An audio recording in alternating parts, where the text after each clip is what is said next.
Hello everyone, my name is Ankush Tawri. I am CEO and founder of Learnomed Technologies. This is a clip from my paid class and I hope you will find this very useful. So last वाले lecture में हमने start किया था backup के बारे में. कौन सा बैकअप?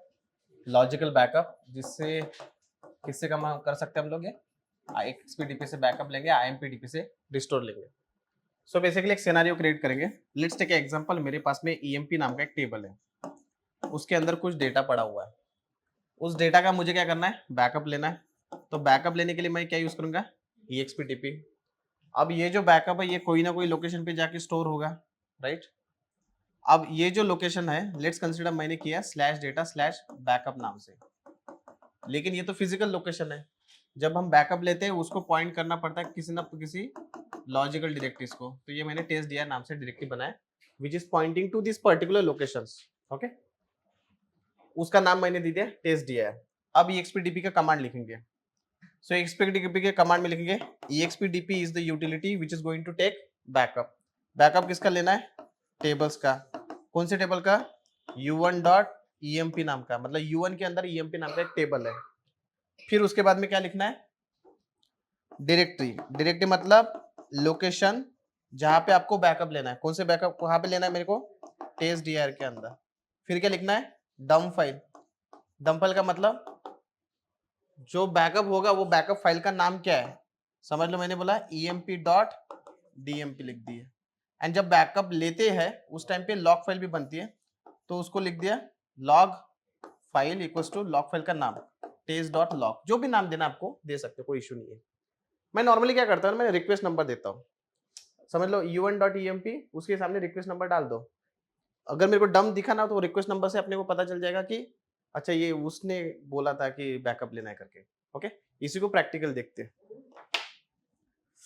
तो सबसे पहले सर्वर को स्टार्ट करेंगे. सर्वर हमारा बंद है, जो चालू है उसको बंद कर देंगे, पावर ऑफ. इसको भी बंद कर देंगे. किसको लेना स्टार्ट? मार्च हो रहा है, दिखता नहीं है. ठीक है. फिर उसके बाद में मोबाइल सिस्टम को स्टार्ट करेंगे. आने दो. हमारे पास में कोई ना कोई टेबल तो बना ही होगा. क्या नाम था उसका? हाँ, U1 T1. ठीक.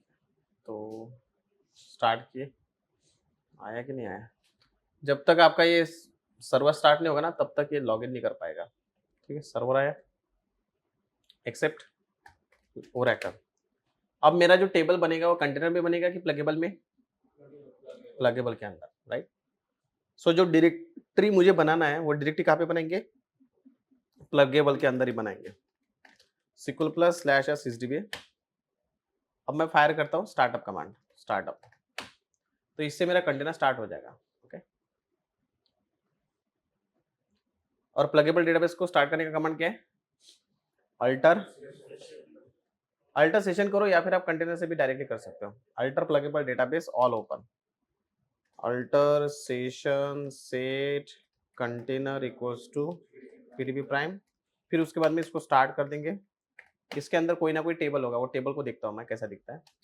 सिलेक्ट काउंट स्टार फ्रॉम, क्या था? U1.T1. तो 6 रिकॉर्ड है. मैं कंसिडर करता हूँ मेरे लिए बहुत इंपॉर्टेंट है. अब यहाँ पे देखो, अब अगर मैं EXPDP वाला कमांड चलाऊंगा तो ये बाय डिफॉल्ट किसको कनेक्ट करेगा? कंटेनर को, बाय डिफॉल्ट. लेकिन मेरे को बाय डिफॉल्ट कंटेनर को कनेक्ट नहीं करना है. किसको करना है? प्लगेबल को. तो आप क्या कर सकते हो? एक्सपोर्ट oracle_pdb_sid, आपके प्लगेबल डेटाबेस का नाम.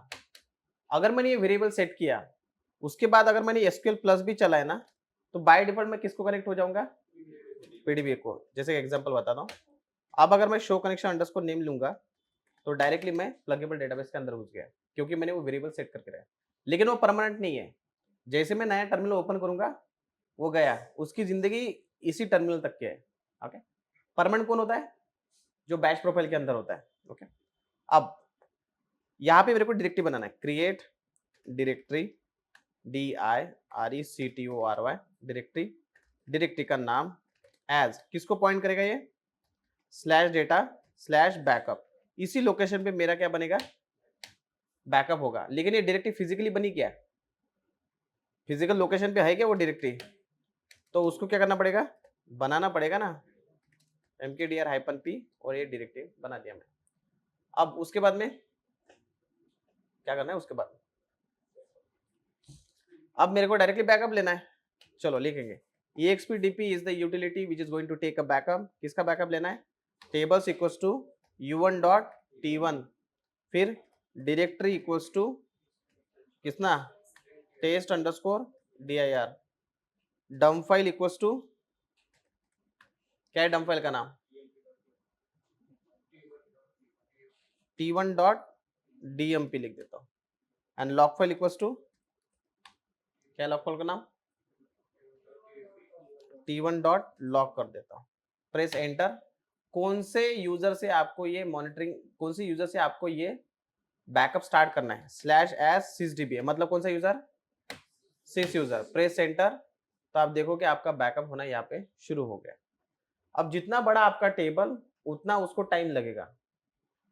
नॉर्मली हम लोग क्या करते हैं, जैसे ये तो छोटा ही टेबल है, जब भी बैकअप लेते हैं तो हमेशा चेक करना कि उसमें वो सफिशिएंट स्पेस अवेलेबल है या नहीं है। कहाँ पे, हाँ, वो डायरेक्टरी के अंदर।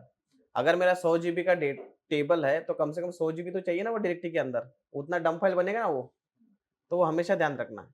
अब ये देखो ये क्या कर रहा है, टेबल ले रहा है, टेबल के स्टैटिस्टिक्स, क्योंकि टेबल के साथ में उसके स्टैटिस्टिक्स भी बैकअप होते हैं जो नॉर्मली परफॉर्मेंस के लिए यूज किया जाता है। कितने रिकॉर्ड एक्सपोर्ट हो गए, 6 रिकॉर्ड। अगर मैं उस लोकेशन पे जाऊंगा जो जहां पे मेरा बैकअप है, वहां पे आपको 2 फाइल्स दिखेगी, एक आपका डम फाइल जिसको मैं रीड नहीं कर सकता, इसको रीड करने के लिए आपको IMPDP यूज करना पड़ेगा, एंड ये होता है लॉक फाइल। लॉक फाइल में वही है जो आपको ऊपर दिखा। नॉर्मली ये लॉक फाइल ना आप क्लाइंट को भेज सकते हो कि भाई देख सच में बैकअप हुआ था, ये एज अ प्रूफ आप अटैच कर सकते हो। तो उसमें लिखा है कि अच्छा 6 रिकॉर्ड आपने लिया है, कितना टाइम लगा उसको बैकअप करने के लिए, 30 सेकंड लगे, कहाँ पे बैकअप आपका स्टोर हुआ, उसका डम फाइल क्या है, वो सारी इंफॉर्मेशन इस लॉक फाइल के अंदर होती है, सिर्फ आपके रेफरेंस के लिए। इंपोर्ट में इसका कोई लेना देना नहीं है। सो बेसिकली इससे आपको क्या समझ में आया, जब भी आपको बैकअप लेना है तो 3-4 चीजें आपको रखना पड़ेगा साथ में। क्या लिखेंगे, एक डम फाइल, फिर डायरेक्टरी, तीसरा लॉग फाइल। वैसे लॉग फाइल को कैसा कंपलसरी नहीं है कि रखना ही रखना है करके, ओके। अब डम फाइल चाहिए उसमें, एंड जहाँ पे आपको बैकअप लेना है वो वाला लोकेशन, बाकी लॉग फाइल का इतना कोई इंपॉर्टेंस नहीं है, बट ठीक है अपना रेफरेंस के लिए रखना है इसको। इसमें कोई कंफ्यूजन, तो डम फाइल मतलब आपका बैकअप फाइल है।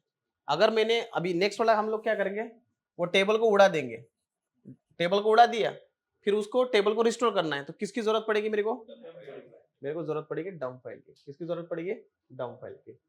उसी का भी एक एग्जांपल लेना है प्रैक्टिकली। हम्म, पार्शल, हाँ हाँ कर सकते हो, टाइम का पैरामीटर लगा के वो भी कर सकते हो। एक एग्जांपल बताता हूँ।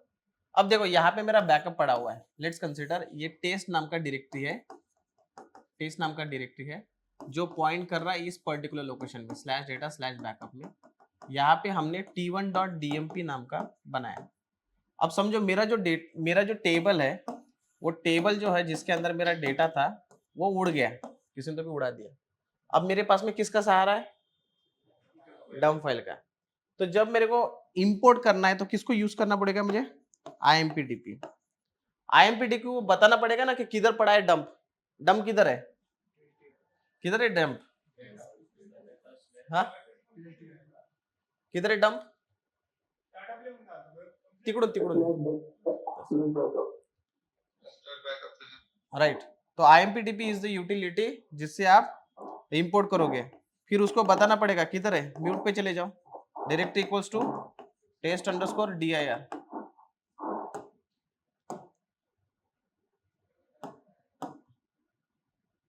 Test underscore dir। इस लोकेशन पे मेरा क्या है, डंप पड़ा हुआ है, लेकिन उस लोकेशन पे तो बहुत सारे डंप पड़े हुए हैं, रह सकते ना, हो सकता है। तो उसको डंप फाइल का नाम भी बताना पड़ेगा। डंप फाइल का नाम क्या है, t1.dump। और जब इंपोर्ट कर रहे हैं तो उसका भी एक लॉग फाइल बनेगा, ये लॉग फाइल किसका है, इंपोर्ट वाले का है। तो जो भी आपको देना है, जैसे समझो T1 अंडरस्कोर IMP मतलब इंपोर्ट डॉट लॉग, जो देना है दे दो। ये इंपोर्ट का लॉग है, वो एक्सपोर्ट का लॉग है, बराबर है। यही कमांड आपको चला के हमको उसको बनाना है। इसको थोड़ा प्रैक्टिकल देखते हैं। ओके, अब सबसे पहले वो टेबल को क्या करना पड़ेगा, ड्रॉप करना पड़ेगा। कैसे करेंगे, SQL plus slash S sysdb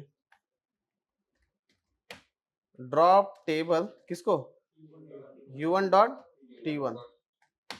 चलो उड़ा दिया। फिर किसको उड़ाना है, किसको चेक करना है, clear. IMPDP is the utility which is going to take import.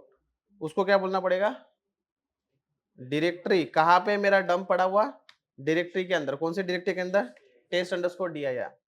Dump file का नाम क्या है, वहां पे जाके t1 dot dmp। And log file जो रहेगा ये किसका रहेगा, t1 underscore imp import dot log। कोई confusion, press enter slash as sysdb, enter मारना फिर से एक बार, और यहाँ पे देखो वो इंपोर्ट करना शुरू कर देगा। दिख रहा है, 6 रिकॉर्ड आ गए। तो जितना बड़ा डंप उतना टाइम लगेगा उसको इंपोर्ट करने में। ओके,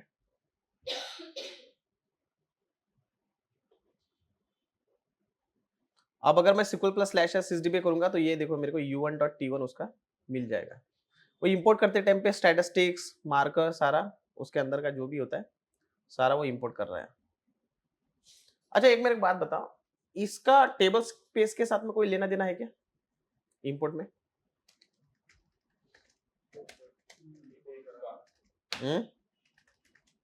है कि नहीं है? कैसे? हाँ?